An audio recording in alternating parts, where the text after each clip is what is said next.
Welcome back to the official Doctor Who podcast. My name's Nadia Jae. And I'm Shabaz. And we are going to be dissecting everything there is to dissect about that final episode, Empire of Death. Final episode. Oh, we better do this. We better. Okay, so spoiler alert. Now, if you haven't seen Empire of Death, please go and do so on BBC iPlayer in the UK or where available on Disney Plus, and then come back here. Okay, so it's time for our awesome guest to materialise in TARDIS style. Oh, hello. All right, so let's introduce our guests. We have comedian Olga Koch, and we have content creator and Doctor Who fan Christel Dee. Everybody make some noise. Yay. Also, big up the Who crew as well. Yeah. Oh, hi, ladies. How are you? Very good, very good. Just recovering, I think, after seeing that episode. I would like from both of you maybe just a few short words as to what you're looking forward to dissecting most. The return of Sutekh. Brilliant. Great words. Ruby's mom. Ruby's mum. Was brilliant. I've said Ruby's mum probably 1,000 times since we started this I've said podcast. Susan Twist a lot of times. Yeah. Or Ruby's a baddie. That's what I've said a lot. Just the word baddie in general. All right, so we've got other things to discuss, including the fact that everyone died for like a minute. Yeah. Stress. And Ruby and Mel were floating through the dead universe with the Doctor. They were. We obviously finally meet Ruby's mother. The Doctor defeated Sutekh. And there's also like more creepiness from Mrs. Flood. Oh, yeah. We need to discuss that because what are you doing? And we have an exclusive interview with Lenny Rush and one final tease from Russell T Davies. What's he going to tease? The whole season 2? Oh, don't. The Christmas special. The Christmas special. Oh. Yeah. What did you think about like Susan Triad or Susan getting rid of everyone, the dust of death? What was your reaction to that? Well, firstly, I was a bit disappointed that Susan had turned into a baddie. Yeah. Poor old Susan. I really liked her. And so I felt really sorry for her.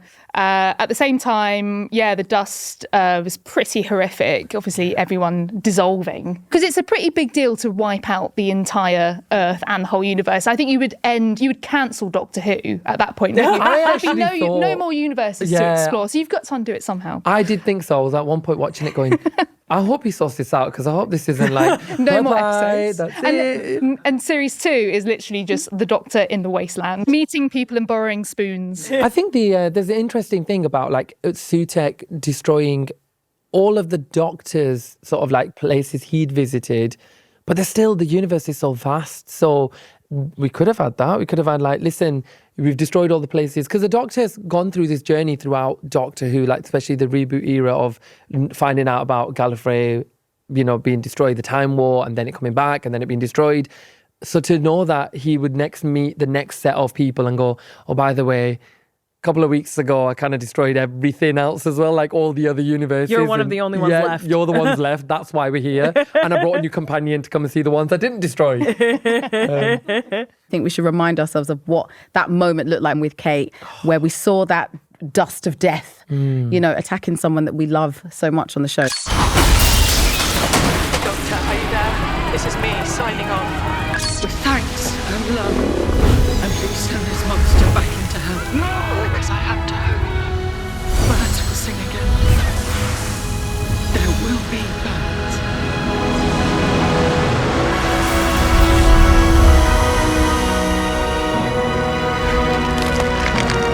Oh, it's the music, isn't it, that gets me.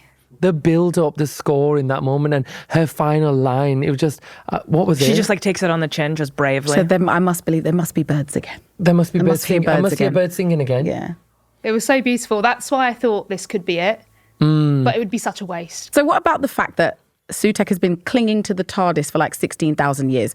Okay, not literally, but where did your mind go when you first heard Sutekh? Like, you know, we're talking like Pyramids of Mars, from then all the way here, especially as people who have watched Doctor Who from back then. Yeah, and Tom you know, Baker's era. Right. And Christel, you did touch on the fact that you were like, the fact that they brought back Sutekh from such a long time ago to now, especially for Nuvians. What were both of your responses when you first heard Sutekh and what he's been getting up to with the TARDIS? Well, I think at first, when the TARDIS was going a bit funny, we had a moment where we thought the TARDIS was going to be the baddie. we thought, oh, okay, maybe when the TARDIS was split into two in the Giggle, Oh, wow, yeah. it's split into like a good TARDIS and a bad TARDIS. And for a moment, I thought that Susan Twist's character, Susan Triad, was connected to the bad TARDIS and Mrs. Flood was connected to the good TARDIS. And they were going to be That's like a really good theory. polar opposites. Because you know the TARDIS, there's an episode where there's a human TARDIS played by Saran Jones. And so I thought maybe the TARDIS would, I don't know, materialise as a person and that would be the baddie. And so for this episode, I thought the TARDIS was going to turn on the Doctor and everyone. Little did we know that piggybacking on the TARDIS all this time was Sutekh, as you said. And I thought it was a great concept. I thought it was a great way to sort of bring him back. And my mind initially went to some of the places the Doctor's been. And I sort of thought of Gallifrey as well. And I know when the episode, when it was resolved and Sutekh gets dragged through the vortex and is breathing life into everywhere that he's been, one of the thoughts I had was whether that would also resurrect the Time Lords. I was pointing at the planets. So there might be something in there. Is there Gallifrey in there somewhere? Is it? Yeah. When the planets were appearing in the TARDIS, I thought he was going to do a nod to Gallifrey. Oh, Gallifrey's there. So that could be something that could be explored in the future, I guess. Like you said, the Doctor has been on so many adventures throughout time, you know, in all the time that Sutekh was around. Let's just remind ourselves of Sutekh explaining that. I clung to your infernal machine, and for so many years, I have travelled with you for all this time, riding the spine of your ship, staring into eternity and evolving into my true godhood. He has a menacing voice, Amazing voice. Do we know who voiced? So, yeah, it's Gabriel Wolfe, the OG, and he also voiced the Beast as well. So that's that familiar sort of scary, you know, that big, the original devil or OG devil, whatever you want to call it. Yeah, it's absolutely terrifying. It's terrifying, menacing. isn't it? Like, and we get the reveal Susan's a bad guy. She's a harbinger. Did you see that coming? Oh, this is a good question because, so just going back to The Legend of Ruby Sunday, when that was initially teased and it looked like the episode was all going to be about Susan and Susan's reveal, I was quite shocked because there was a comment Russell made in one of the episode commentaries that Susan's just a reused actor. And I was really disappointed at that point because I thought, all of this for nothing. So we saw the Doctor question himself, like, why am I still alive? Why has Sutekh not killed me? What do we think of that? That's a good question, actually. And I think it also goes back to Ruby as well. Why was he so keen on finding out who her mother was? He's just there for the drama. I think he didn't want to kill anyone else off because he was like, oh, maybe this will be exciting.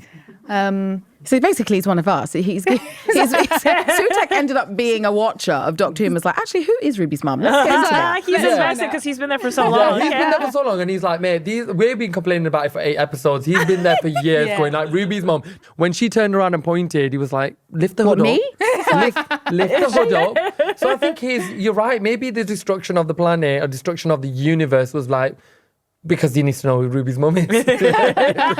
So we got to talk about the remembered TARDIS. Like, how exciting was it to see all of the history in the TARDIS just crammed together?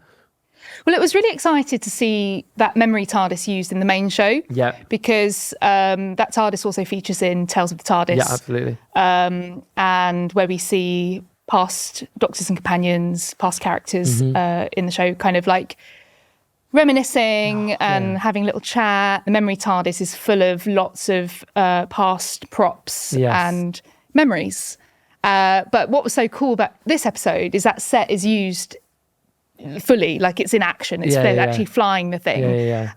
So for me, that was really exciting. And it was just really exciting, like Mel, like looking around and then spotting the Sixth Doctor's coat and having a little feel of it and a little like, I don't know, she didn't really sniff it. It looks like she's about to sniff it. And it was really, really sweet. It is so special, and I love those episodes because it has so much history. You know, like we do have so much history with the show to be able to see props from our time or like whatever. Everyone has their own version of what brought you to Doctor Who.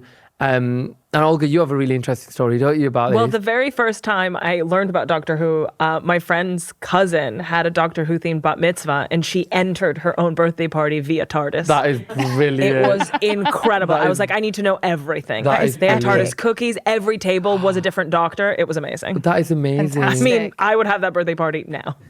So when you say entered via TARDIS, Yeah. Did it materialize? Okay, I think they may have just like rolled it in. fair. fair. It materialized. Was she dressed as a doctor?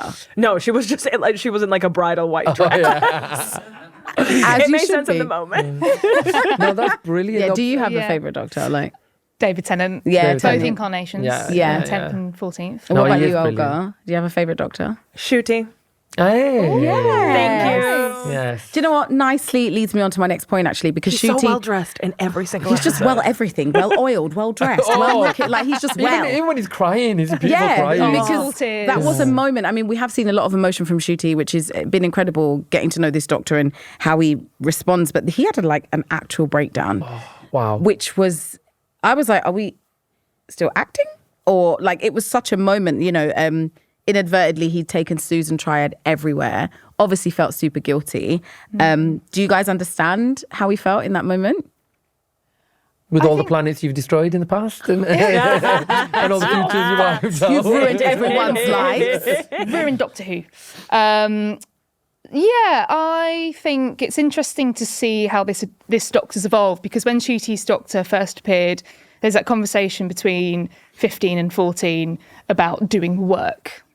And I think this Doctor quite quickly got the nickname the Therapy Doctor, Yeah. because we thought that, oh, he's done the work, he's starting this series much lighter, Unburdened. the baggage unburdened, the baggage is gone, but we can actually see him doing the work.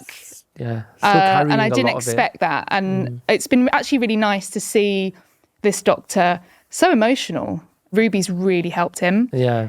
At the end of Rogue, where he's really sad about Rogue disappearing into the dimension triangle. Yeah. And at the end, he's like, let's move on.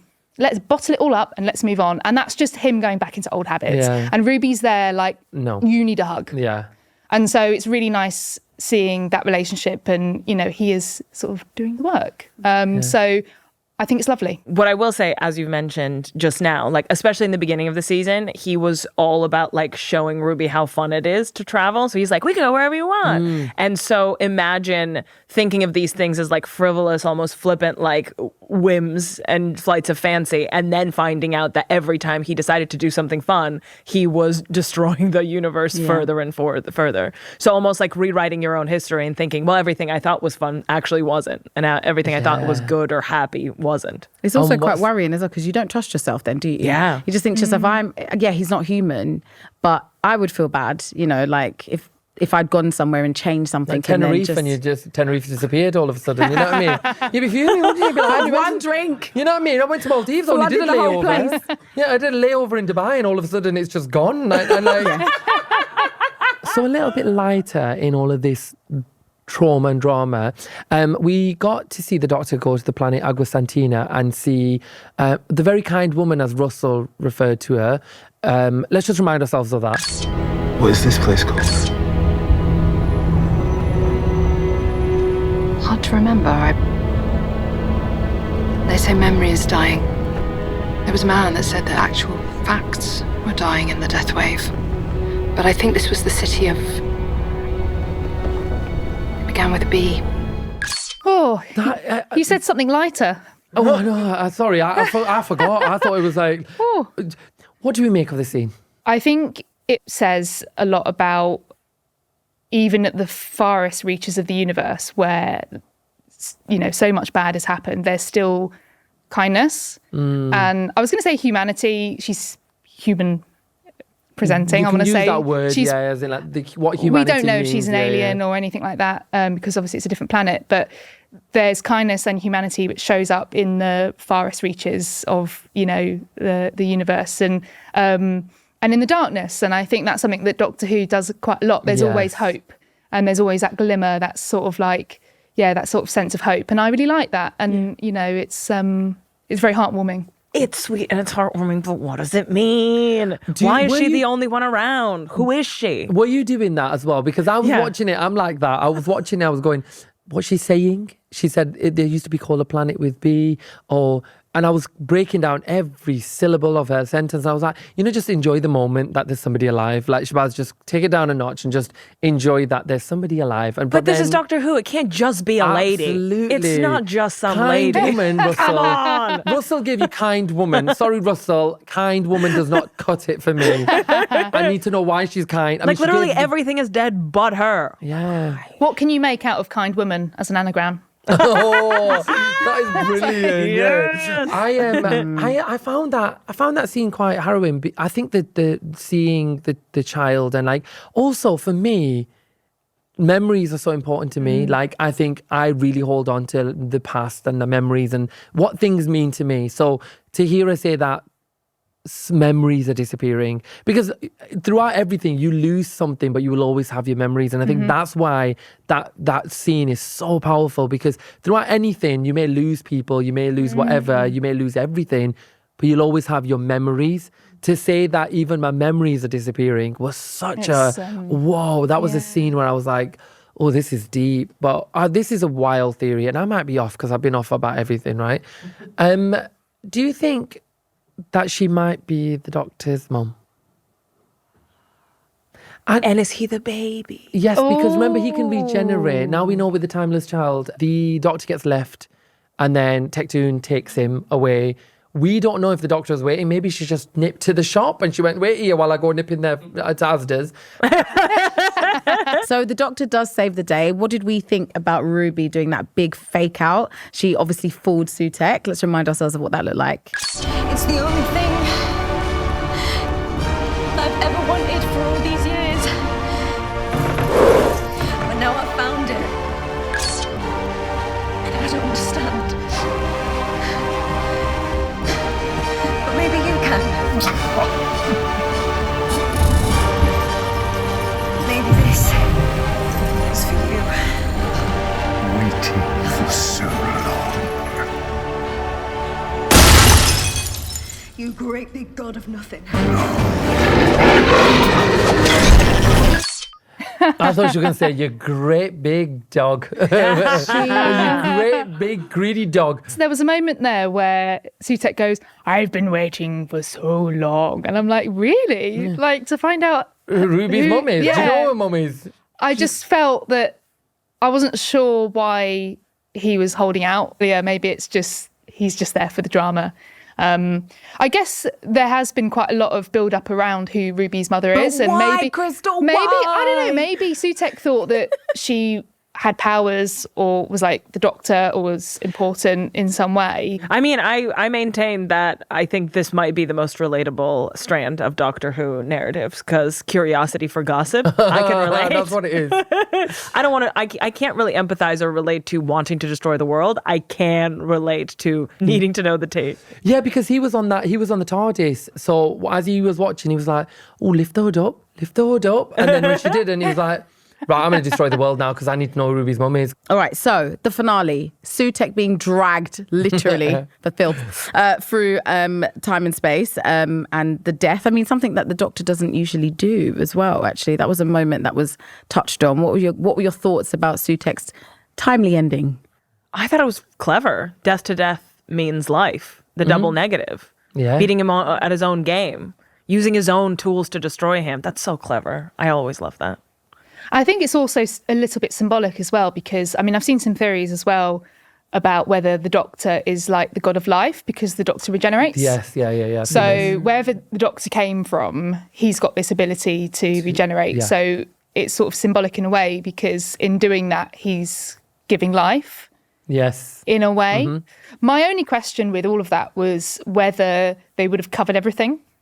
Because if the universe is so vast... How much dragging was he doing? How much dragging? Was How he long doing? for? And also, he could have left Scarrow out of it. Like, no offence, but he could have left Scarrow out of it. I'm not lying, but when he was ripping that, he would have gone, no, seal that back up. Seal that one back up.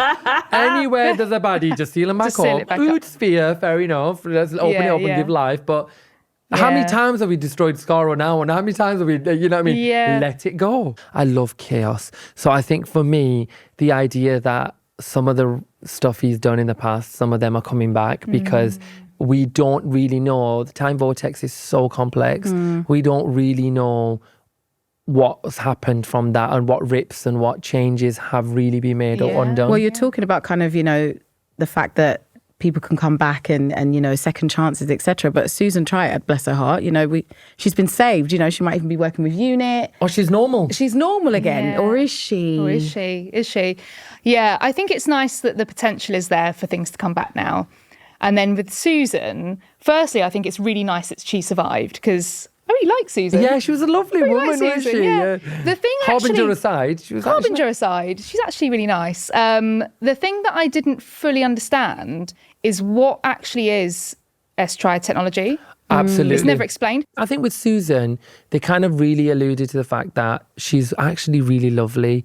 She's just being used by Sutekh. She could have the potential to use Susan, the Triad technologies for something else. We don't know. But I think they are still, I think the introduction of Susan has been like, oh, she is sweet. What do you think she'd do at UNIT?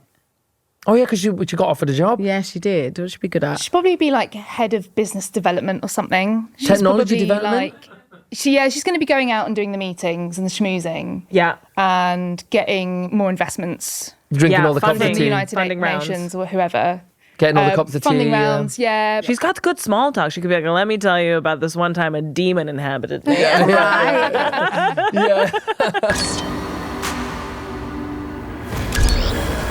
We do have one of the stars from UNIT joining us on the show. Very, very excited. So can we please make some noise for Lenny Rush, a.k.a. plays Morris Gibbons. Hi, Lenny. Hello. You okay?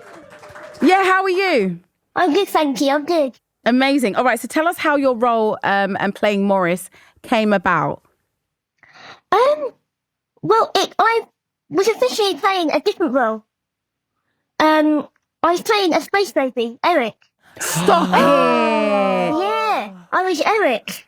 Oh. And then I remember I'd done a few of the lines, recorded them, and my mum came into my room after I'd done all my lines and said, "You're not needed for Doctor Who anymore." I was like, no. But she left it, I don't know, 20 seconds to tell me that I got a different role. Oh my God. So your mum had a spoiler of her own. Yes, so just, like, my heart dropped for a second, but I'm back. And where were you when you found out the initial news? So we know where you were when you found out about being Morris, but where were you when you found the initial news of being a space baby? Yeah, I was in my room, and I was playing a video game with my friends.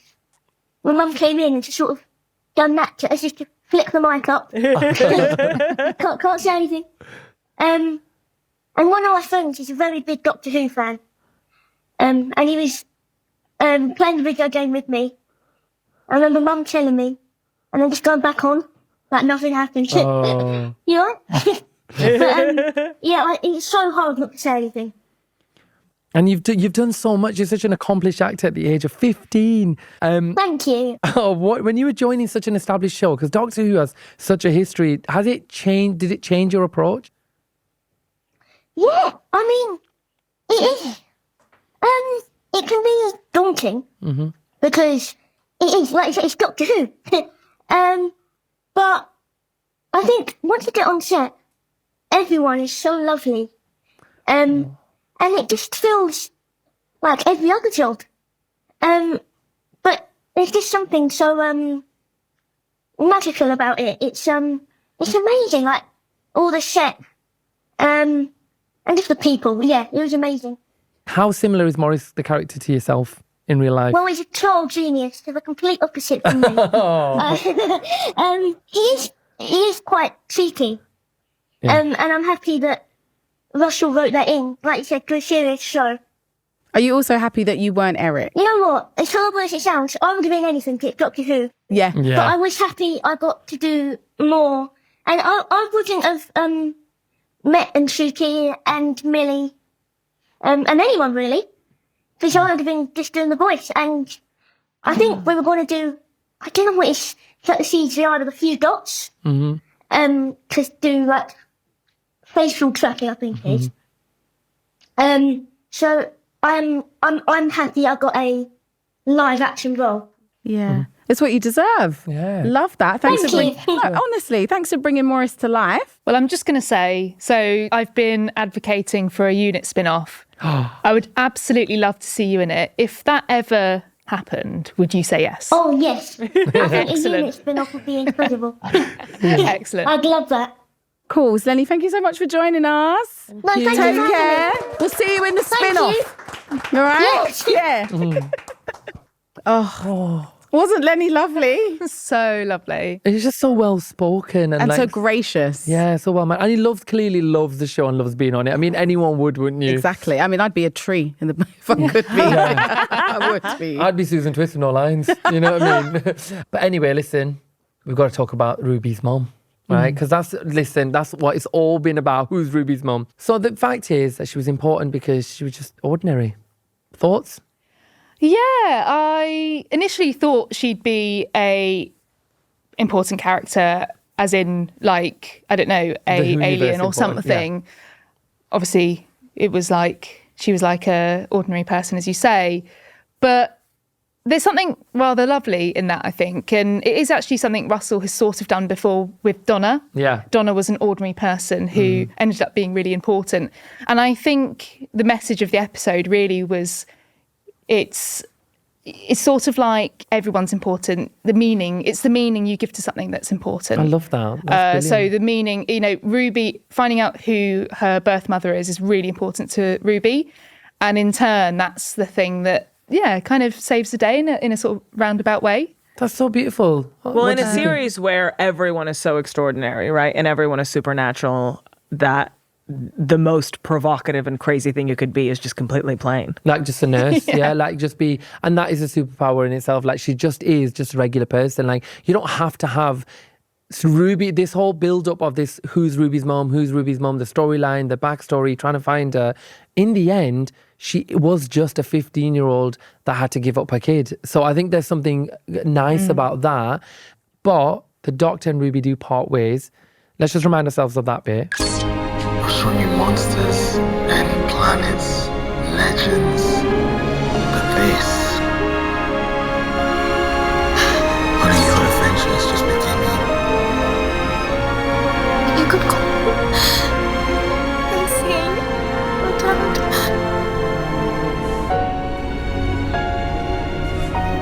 You don't do that, do you?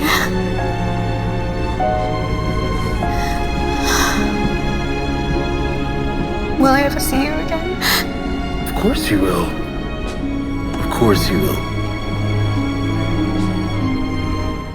So we were discussing this earlier and Nadia made a really interesting point because you said, what if... I'm like, what did I say now? Oh, yeah. You mentioned that, yes, we know that Ruby's coming back, but we also know that Doctor's getting a new companion. So is Ruby's storyline stopping there and then mid-season something's going to happen, which is then going to have to go back to picking Ruby back up? I assume that it's going to be more of a sort of Martha Jones situation where, so Martha popped back for the Doctor's daughter Yes. and they had a nice adventure. Well, not so nice for her because she gets stuck in mud, but they have an adventure together and then she sort of goes on. So I think they'll reconnect and they'll have a little chat and she'll say, yeah, I've been having a great time with my family. And then something will happen and then they'll end up going on some sort of adventure together. Okay, last but by no means least, Mrs. Flood and her creepy moments. She had more than a couple. Let's remind ourselves. Then tell your maker, I will come to storm down his gates of gold and seize his kingdom in my true name. What you talking about? Who are you? I'm sorry, you tiny little woman. I'm so sorry. It ends like this. I have such plans.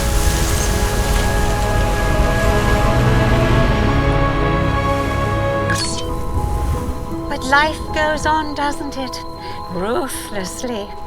And what happens, you might wonder? Oh, what happens to that mysterious traveler in time and space known as the Doctor? I'm sorry to say his story ends in absolute terror. Night-night. Oh, the music, the score, and the... I'm sorry. Anita Dobson. She called Ruby's gran Tiny Little One. I'm sorry, tiny little woman. If that doesn't say I'm some sort of time god or some sort of like celestial being, Tiny Little One, human head. Yeah. Whilst also, I had plans before Sutekh came she along. did also say it was that, but do you know what? It didn't sound.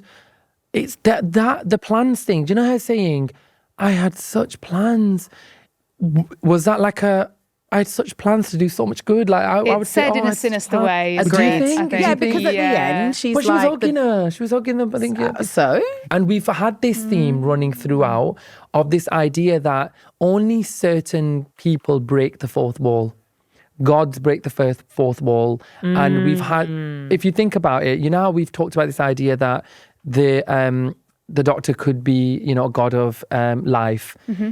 He broke the fourth wall and he winked. And Maestro did it. The Toymaker's done it. Mrs. Flood has done it. There's got to be that link. One thought that I had, which is also based on some theories that I've seen online, is that she could be the god of stories, or there could be a god of stories who's pulling strings, which is why people keep breaking the fourth wall. And it's also why people keep singing and dancing in episodes. Mm-hmm. And we've it's also had like, missing opening sequences. There's been, it's been quite storyline based. Yeah. Every episode has been sort of a kind of a standalone genre in itself, you know. So we've had the Bridgerton episode. Mm-hmm. For example, if you can have a god of music, you can definitely have a god of stories, right? We had, we also had the Space Babies thing that was based around the storyline. That the first episode we got introduced to, it was based around a story and monsters and stories. So I definitely think that theory has legs. Stories. That's a good one. And she's narrating. All right, we'll keep our eyes on Mrs. Flood, okay? Because she is definitely one to watch. All right, speaking of one to watch, we have got some exclusive information from Russell T Davies. I don't know what he's going to tell us this time. He's always teasing us, and I don't know how much it means as well. I know. I don't know if I trust him. I don't know either. I've got trust issues. But pause on that, though, because first, we've got your favourite part. We're going to do Dot to Dot. All right, so Dr. Dot is where Shabaz gets to shine and give us all those Easter eggs that we might have missed out in the episode. So are we ready, Shabaz? Absolutely. So I love the Easter eggs in this episode because we got so many and to the whole past. So the first thing we got to see inside the Remember TARDIS, all the different props, sonic screwdrivers. We saw various different versions.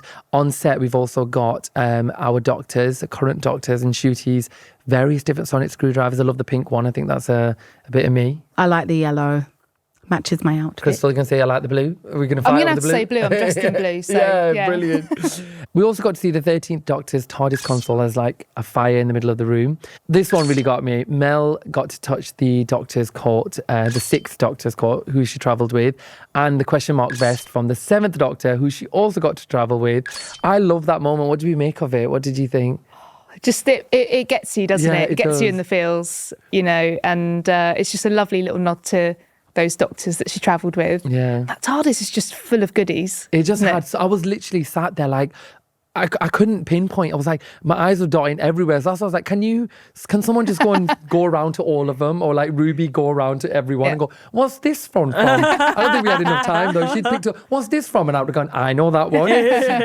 But yeah, it was just nice to see all the old props and stuff. We also got to see a scene from Pyramids of Mars with Doctor and Sarah Jane in the little TV screen. I was like, oh, I love that episode as well. Lottie, you just watched it recently as well, didn't you? So I was a bit like, oh my gosh, like seeing the two worlds come together so quickly for me. Later on in the episode, we also get to see Sutekh use green energy and it causes the Doctor to fall down in pain.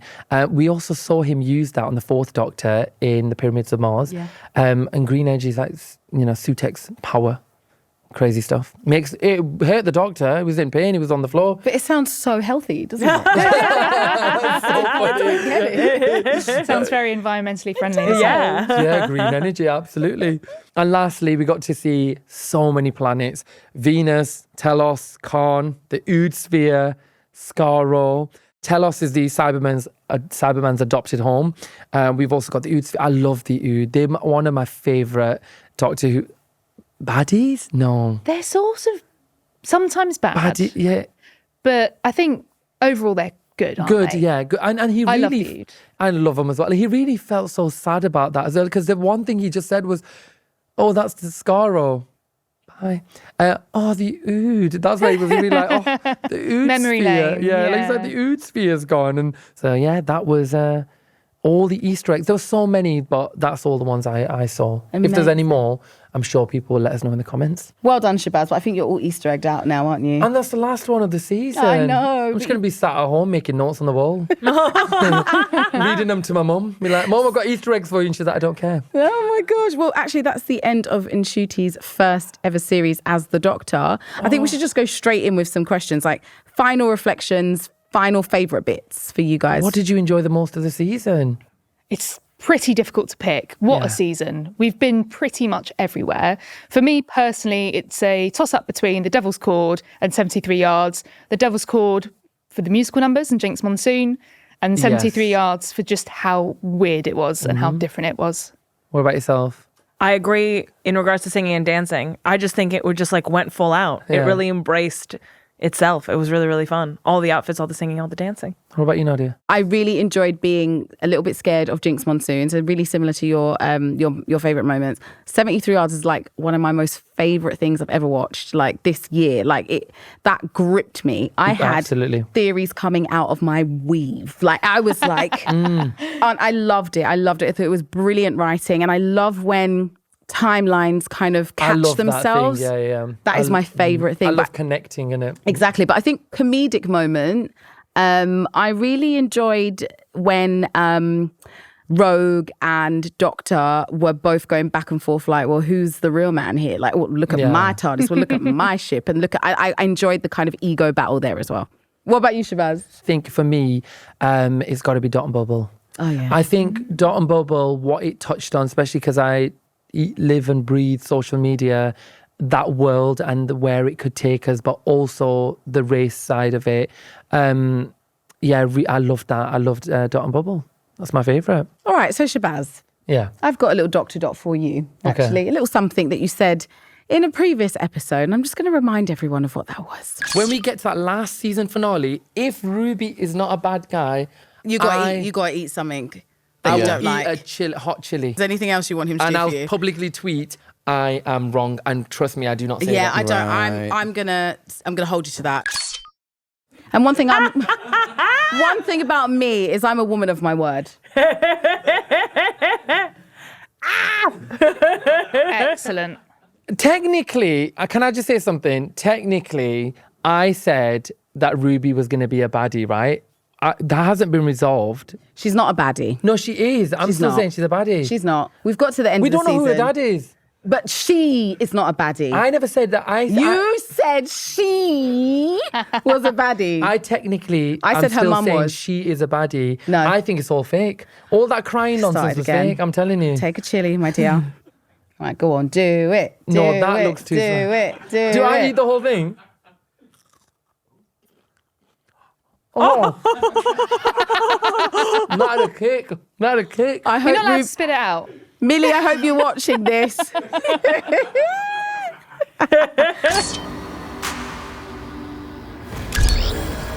Okay, so before we finish, we've got one final little tidbit, breadcrumb, I don't know what to call it, from the man, the myth, the legend, Russell T Davies.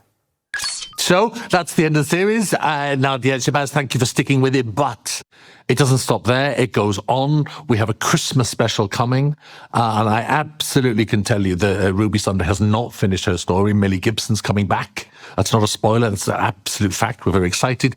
Christmas is mad and brilliant and exciting. I can tell you that the story as we go into 2025 of Ruby's family is not quite at an end. There's more revelations to come. But why was Mrs. Flood standing on a rooftop making those pronouncements? All I can say is you are literally in for the ride of a lifetime. Please come back. You see his face at the end as well. He's like, ha ha ha ha. Give me a second. You thought you were getting answers, but you're getting more questions. Exactly. I could have done without Russell. I was excited to come back. I was coming back. I wasn't going anywhere, but now he's made me I'm question stressed. it. Yeah. So, a couple of things. He talked about Ruby's family story not being over. Well, I got that wrong, didn't I? Christmas is always very, very epic, though, isn't it? Christmas episodes are always very epic. Speaking of Christmas, we always get a celeb cameo. A little birdie told me Nicola Coughlan is actually going to be cameoing. Ah, perfect. Very on brand. She's going to be brilliant. Oh, really she's looking forward to that. So good, isn't she? So, Who Crew, can we please make some noise for our lovely guests, Olga and Christel? Thank you for watching and listening. We'll see you soon. Bye. Don't forget to click below to subscribe to the official Doctor Who YouTube channel.